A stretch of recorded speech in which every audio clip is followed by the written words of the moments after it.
So it doesn't matter which sheet that you start on actually. But I'll pick on the customer sheet. And let's start a normal pivot table.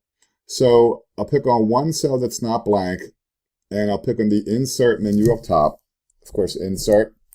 And I'll pick on the word pivot table right there. Now, notice how it's using this table name over here. That's one of the reasons why I gave it a table name, a better name. Now, if I was on the orders sheet, then it would say orders 1 there. So it actually doesn't matter which sheet that you start with. Here's the really important choice. So I can use all 4 of those sheets in the pivot table. I'm going to add the data to the data model right there. All right, that's going to help us a lot. So I'm going to add the data to the data model. That really means that I can actually make the pivot table on more than one table. I'm going to click on OK. Now, it looks like a normal pivot table, except for one big choice. I'm going to come over here and I'll pick on the word all. And now notice how I'll be able to pick the fields from the different tables. This is why I gave the tables a better name. See how they really show up better. Otherwise, it would say table 1 and table 2, and it's less confusing when we gave them a good table name.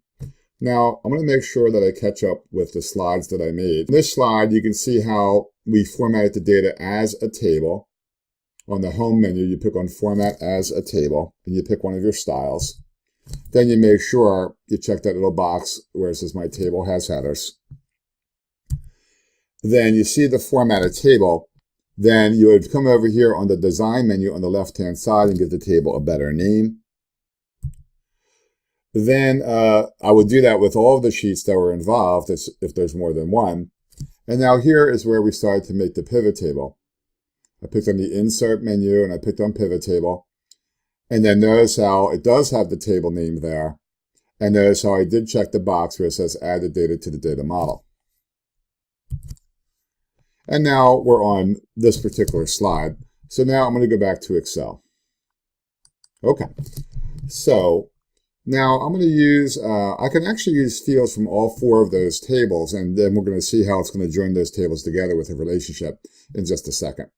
I'm going to expand the customers table, and then we see all the fields for the customers table.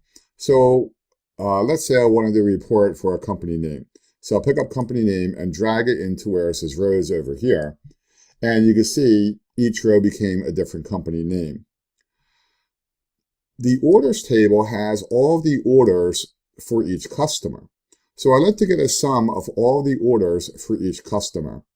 So I'm going to go ahead and use the orders table over here. And then we see the fields for the orders table. I'm going to scroll down and I'll pick up order amount. And I'm going to drag it over here into the value section.